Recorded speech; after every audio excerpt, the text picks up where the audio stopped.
Conference, your source for JVM knowledge. For Sergio to participate in Grid, he said, would you like to do a keynote? Yeah, sure, why not? Would you like to talk about frameworks? Yeah, why not? And that's the title. So I'm not going to jump like Steve Ballmer and say frameworks, but the point of this keynote is to get you excited about the different frameworks that we make use on our daily life, or perhaps those that you might want to make use on your daily life when building solutions for your customers. So, if I turn this on, maybe it works. My name is Andrés Almiray. I'm Mexican. I didn't travel so far away. I'm currently living in Switzerland, and I work with a lot of open source projects, and I love Groovy since 2006. It's been a really pleasure to work with this particular language and be part of the community. And that's my boring slide. So, here we are. This is our little blue planet, and it's filled with lots and lots of software, and we make lots and lots of applications. Now, how many of you are already working with some sort of microservices approach? Okay, have you ever stopped wondering, but why? Why do microservices? Where are we right now? In order to understand why are we doing microservices today, we have to travel back in time to a moment when we didn't have these things. So we go very early in the days of Java. That's a bit too early. Actually, it's this. You might remember J2EE. For those that are very young, don't worry. These are the horror stories that some other developers will tell you when you do not behave and write tests correctly. So there was a time where, by design, by committee, a bunch of companies decided to say, oh, this is how we should be building applications for the enterprise. And for a while, it looks like it was okay, but some things didn't work correctly. So there was a bit more of evolution, and eventually we got into the granddaddy of all Java frameworks. It was not the first one, but it was certainly the most popular one. There might be some members in the audience that remember working with struts. It was fun until it wasn't. It was fun until we got the Ajax revolution around 2004, 2005, and then things just broke down. Because you might not, for those of you that are very young here, you might not believe this, but we used to refresh the browser every single time in order to figure out if the data was right. And you guys have progressive web applications and single-player applications. This is easy. Back in the day, it was hard, and we had to use struts. But the great thing about struts is that it taught us how to build frameworks, how to approach project problems in a different way, instead of just putting code together and figure out if something works. So eventually, we got lots and lots of frameworks at a time where the Java space was known for having a new framework every single week. You remember this, right? And you know who else has this problem now? The JavaScript environment. They create a single project every single week or day. Well, that was Java back in the day. And it was fun. There were some projects that were focusing only on trying to get the best behavior, and some others wanted to do crazy things like continuations, which are still impossible to do per se in Java. In the JVMs, this framework was called Wicket. In my research again. And, well, life was okay. Until we got this guy. Because what happened is that the creator, David, he saw that the Java space was very much enterprisey-like, and he wanted to do quick things. He wanted to do things in a better way, in a faster way, in a fun way, because he wanted to feel good when he was doing the work. So he simply took all the ideas from the Java space, put it in a box, and kick it out. and said, I'm going to write a blog, and as this is my application, and the way that I write this, I will definitely write some infrastructure code, and that infrastructure code eventually will become a framework, and that framework was Rails. And it just spread like wildfire. Everybody was doing Rails. Everybody was learning Ruby, and the Java community bled developers that were going into another platform. But given that the Ruby language was a dynamic language and provided a lot of features and a lot of things that Java did not, we also had a new language around that time, Groovy. And it's thanks to Guillaume and Graham that we got this. Originally known as Groovy on Rails, but we are not allowed to call it like that. It's just Rails. It's the holy grails of frameworks. And for a while, the life was good. We really have quick turnaround when creating features and going to production, putting things into market, where compared with the alternatives. Remember, this time we still have Java EE, still named Java 2 EE. And Spring MVC started to make some inroads, Struts was still there. And because it was so great to build applications like that, a bunch of crazy people thought, what if we were able to write desktop applications in the same way? So we got Griffon. The original version of Griffon was actually a fork of the Rails code base, and we took everything that is nice about HTTP, not really, put it in a box, kick it out, and put Swing on it. And that's basically how Griffon was born. But anyway, regardless of what framework you choose, you needed a lot of computing power to run your applications. The idea was that you build this big application and then just put it on a big server. I mean, luckily, you might have access to a Cray machine like this ones. Now, these things are not really that powerful. We have much more powerful computers. But you have to have, there were a lot of controls in the industry, in the organizations that we used to work, so that we can do the deployments to these big iron machines. And yeah, eventually the IT industry grew, and every organization had access to its own small data centers that look like this. And this is a nice view, actually. I will not show you a picture of where I used to work.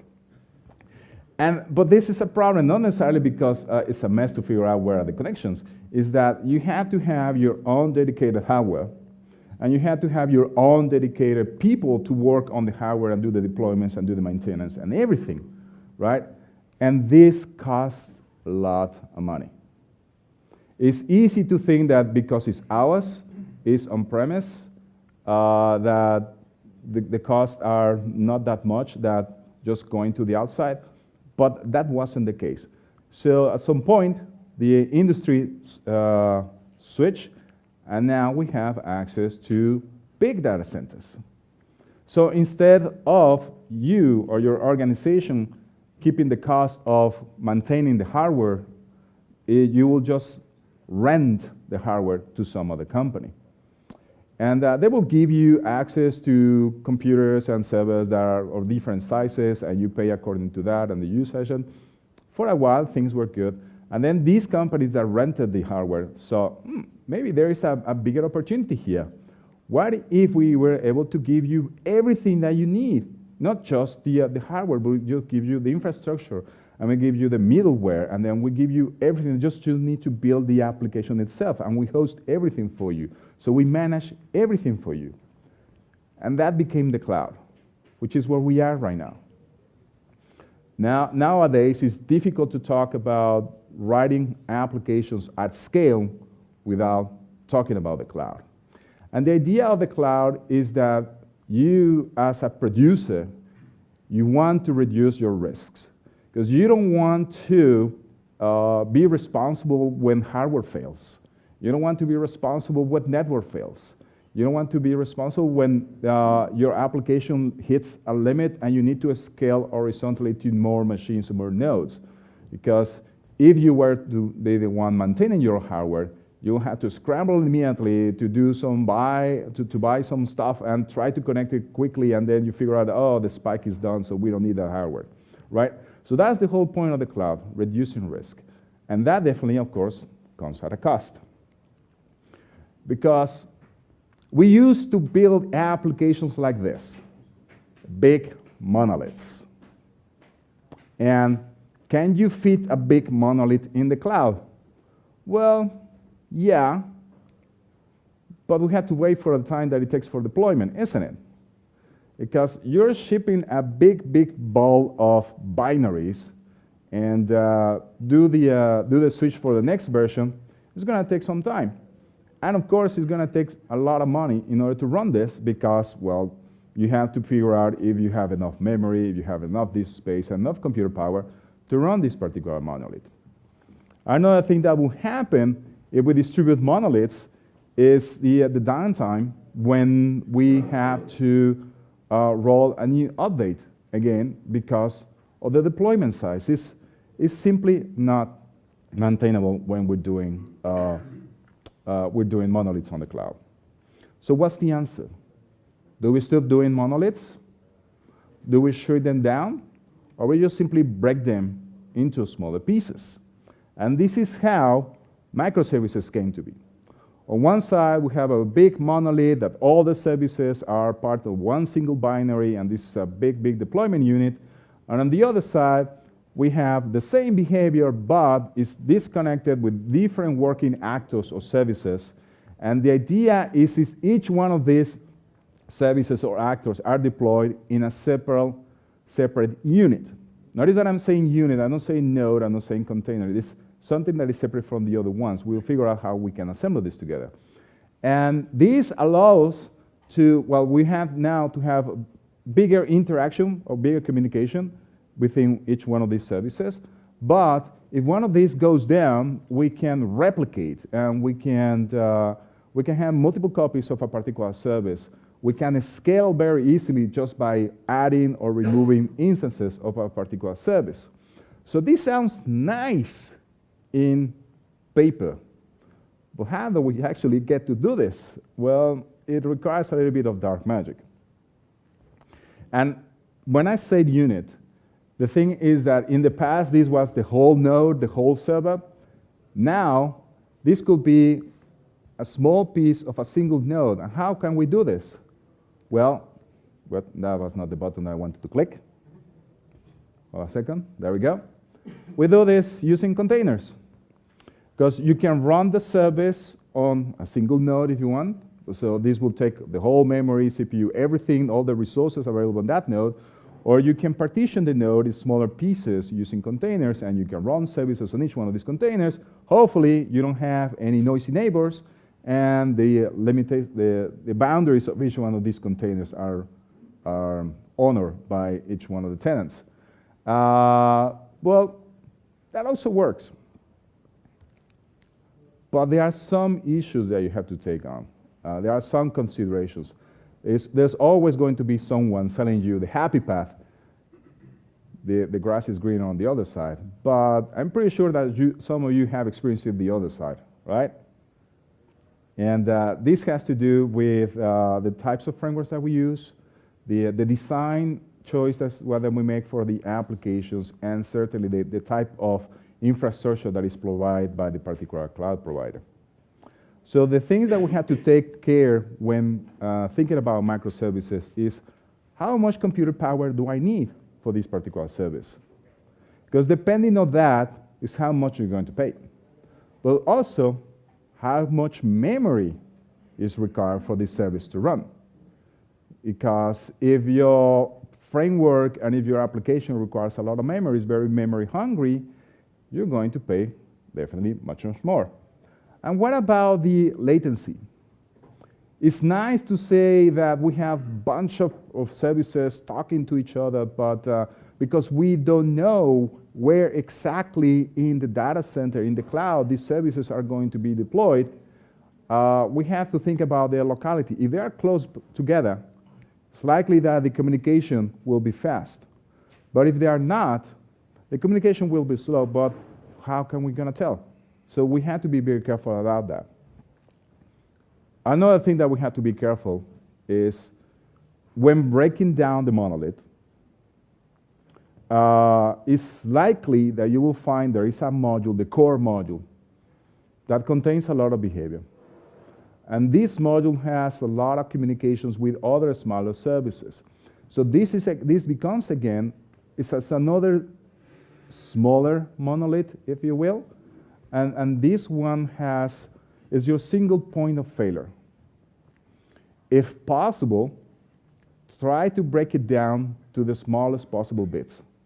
Because otherwise, updating just that one module is going to cause a lot of trouble in the rest of your system. At the end, remember that what we want is to manage risk, and the way that we can manage risk is investing money on it. And if we make the wrong decisions, you may end up paying a lot for running this bunch of microservices at scale. And this is one of the hidden costs that happens because it's very easy for me or for someone else to say, use framework X or framework Y. Look, how quickly as a developer you can write a program or a test, and look, I can put all these frameworks, all these services on a bunch of containers, and off you go. But how much are you paying for that when you go into production? How much memory do you need for each one of them? And then say, here you go. We don't tell you this, right? This is something that each one of you as a consumer has to figure it out. Okay, so now let's look at some of the frameworks. Ratback, it's one of those frameworks that started as, it was also inspired by the Rails community. There's a framework called Sinatra that was a micro framework.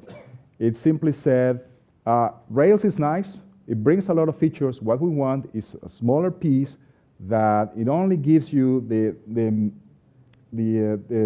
minimum capabilities. And if you want something else, like a database access, or dependency injection, or messaging, you have to bring it on, because we are not going to give it to you. And Ratback gave you the same things. And at some point, the framework was reworked from a full Groovy codebase into a Java core codebase. We decorated with Groovy and a few other things, but the same idea was there. It only gives you the minimum capabilities, and you should be able to get started very quickly. Now, I'm going to make another aside here, is because thanks to Ratback, the idea how they reinvented the framework so that it had a Java core, we did the same thing for Griffon, because, well, I would be doing a disservice if I didn't talk about Griffon. We reworked the framework to be 100% Java. You can still Groovy if you want to, and so for those of you that are interested about Kotlin, yeah, you can do Kotlin as well. But it's all possible because, again, you have a tiny core of 100% Java underneath.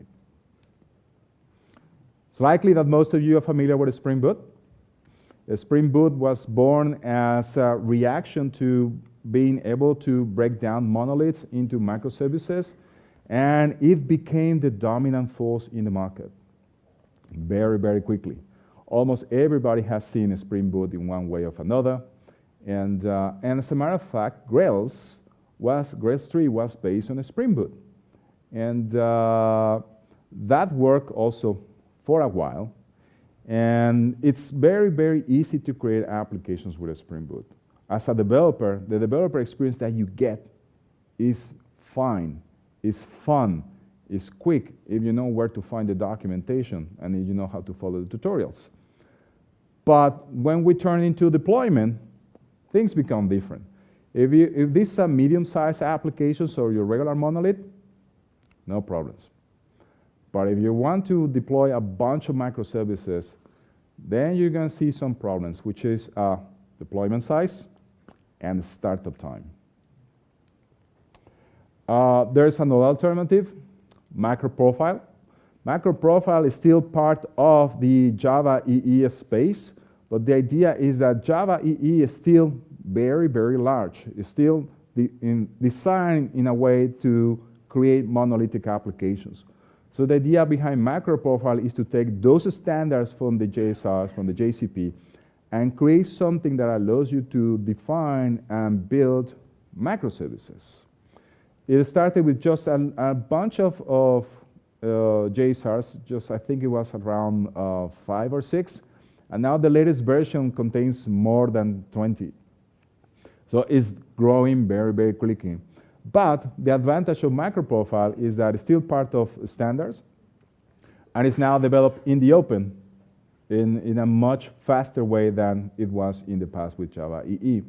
So if you are still somehow related to JSRs and you want to do things in the standard Java way, the MicroProfile is an option for you.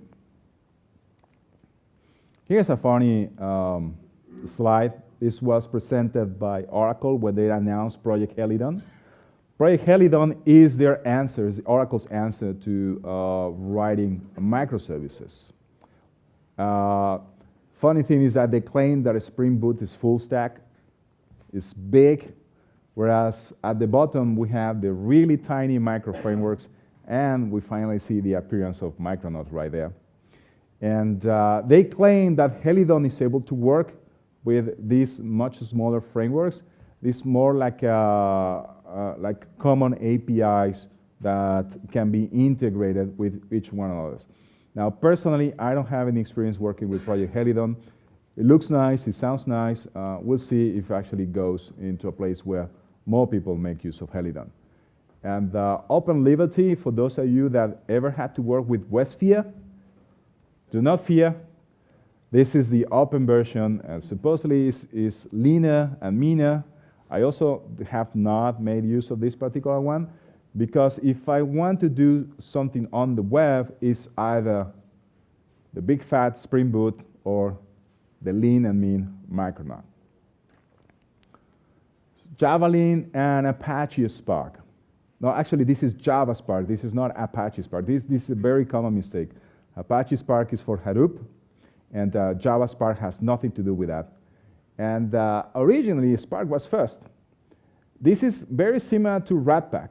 It only gives you the router, the capabilities to launch a web application, but if you need a database or any other kind of connectivity or dependency injection, anything else that you consider regular web framework should give you, you must bring it on your own. It's just the same thing as Ratpack.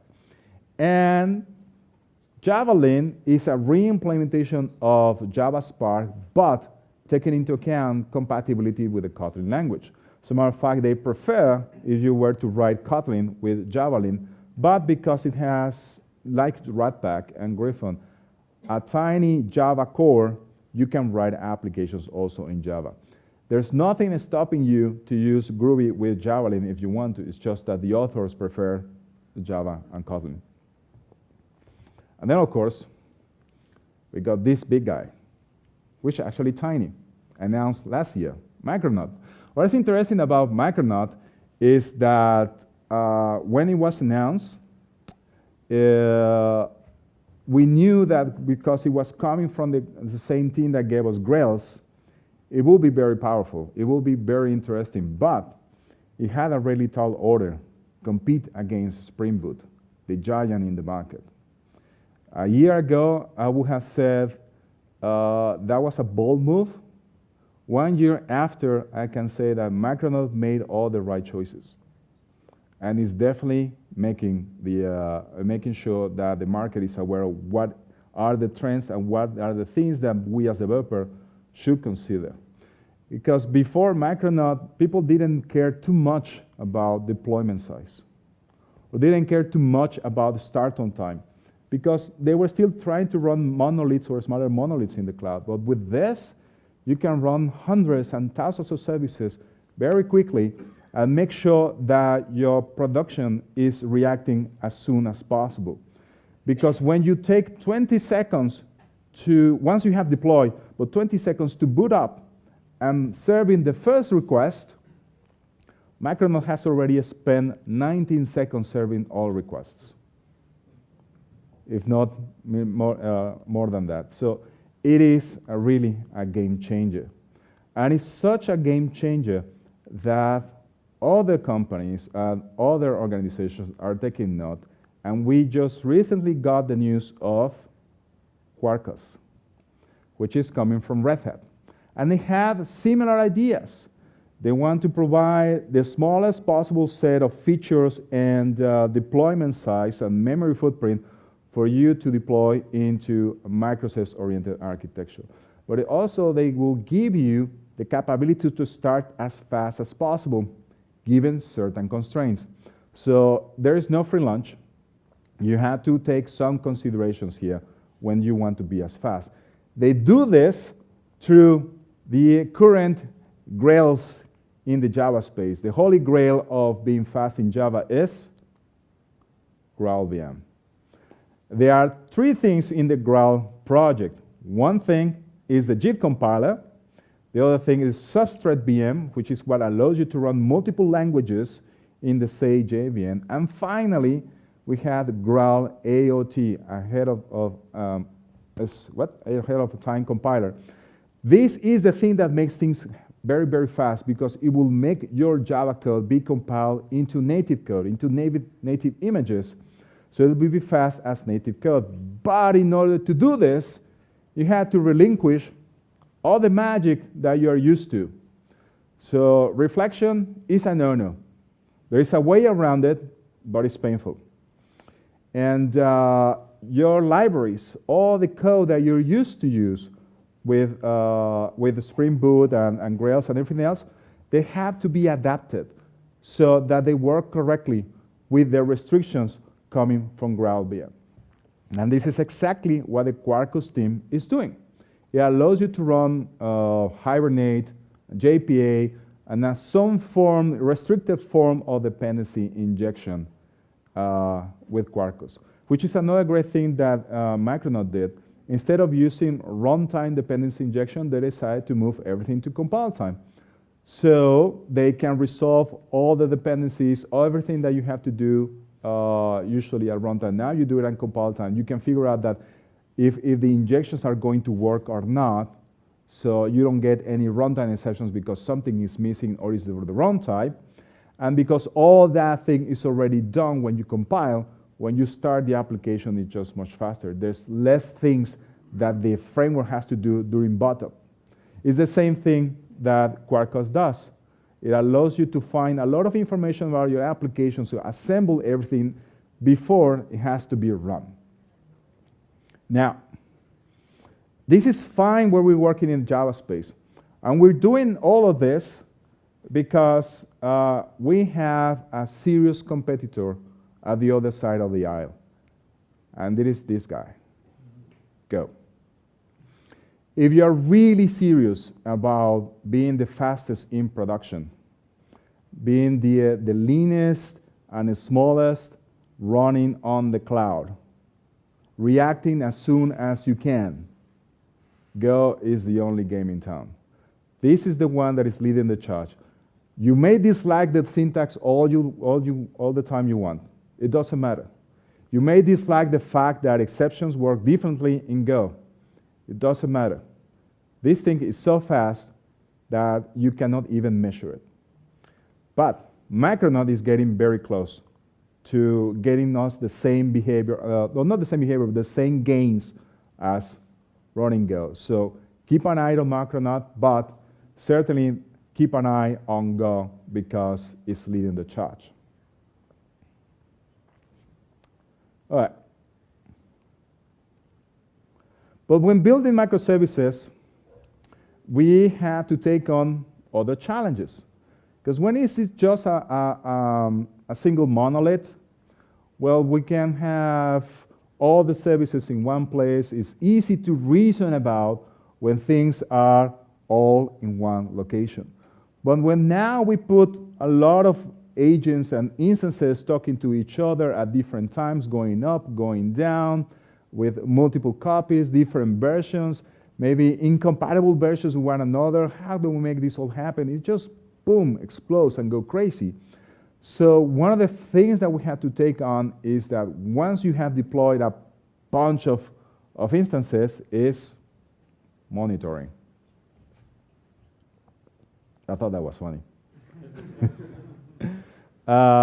especially in Spanish, how we pronounce this thing. Anyway, monitoring your services becomes much, much important. Because you have to know if the service is alive, is it the right version? If it's responding correctly, is it giving you the responses at the right time with the right response time? Or is it less than that? Is it more than that? All these things, you have to know what is the current state of these things.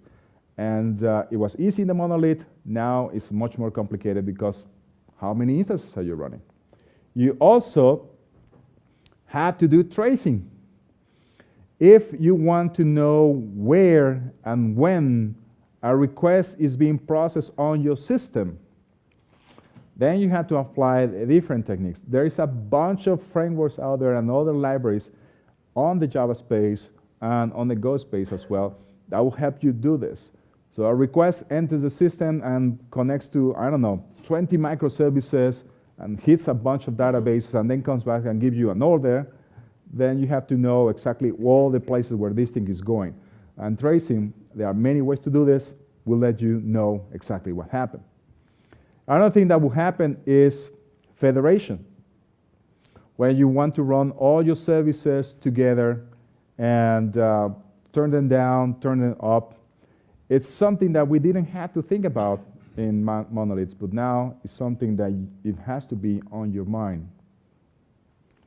And the path to success, we can make this happen. Other big companies have done it. Smaller companies have done it as well. So we can do it as well. You just have to be sure that you select the right framework. Maybe Micronaut is the right one. Maybe Spring Boot continues to be the right one for you, depending on your organization itself, or your team dynamics, or of the type of experience and expertise that the team has. But we cannot do this alone. We have to do it as part of a team. And what better part of a team is out there than open source? So all of you have benefit in one way or another from open source. And some of you have contributed to open source. And you know that contributing to open source, or you think that contributing to open source looks like this. It's a big party. Everybody's having fun. Everybody is like, yes, we should do this. This is the great thing ever. And I can talk to everybody, and this just works perfectly well, right? Well, no. This is actually how we develop open source most of the time. In the wee hours of the night, trying to fix a bug from a user that is coming at the other side of the world that we never met, but he is very eager to use our software, so that's why we step in those hours in the night trying to fix it. And also because it's fun. We're working on our own projects. We're working on our code. We like to solve challenges. But you know what? After some time of doing this every single night, or after so many years, this is how we feel. It's not so fun anymore. It's entertaining for those that consume open source, but deep inside us is like, I really wish I would like to continue to work on this, but I had to make ends meet. And either I do my own daily work, or I do open source. And those of you that are fortunate enough to be paid to do open source, you may not feel like this, but eventually you might feel like this. So how can we avoid this? It's easy. All of us can do this. We just have to change. How do we change? Well, first thing you do is let know at the other people of the other side of the wire that you're using the project, that you find it useful, or that you found a problem, or you know what, that you didn't like it. Now, don't be mean, but if you want to criticize one of these projects, try to give some constructive criticism. Why you didn't like it? Why do you think this is better than the other? Or maybe how this thing could be improved. It just works. You can use many ways. You can talk in person if you find that particular person. Send in an email. Or if you know the person, or send in talk to the phone. There are so many ways. We are so connected right now that it's easy to reach out. And don't worry about the language barriers too much.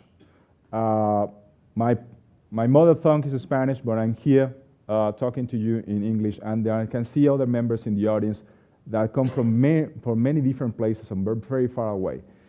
It doesn't matter if your command on the English language is not that good. Don't worry. The person at the other side will be able to understand you. Engage in a conversation. This is the easiest way. You find something, you find a problem, you find a bug, file a ticket. That's it. If you have the time and you have the skills and you want to do it and you have the passion, you can submit a test case. You can even submit a patch, but at the very least, create an issue so that people at the other side know what's going on. And now, again, talking about microservices, there are so many different frameworks and libraries that we have to make use in order to be effective with what we do, that it's very likely that you're going to encounter a bug much faster than in the past. So if you can, fix the bug. If not, it's okay. So remember, open source is, I believe, is the way to go. We can mix and match with commercial sources as well. All the frameworks that we saw today, or that were mentioned today, are open source. Most of the libraries that you use for monitoring and tracing and the databases and everything else that you do in microservices are mostly open source as well. There will be some commercial offerings that attach to each one of these libraries that will give you some sort of support or additional features that you have to pay for.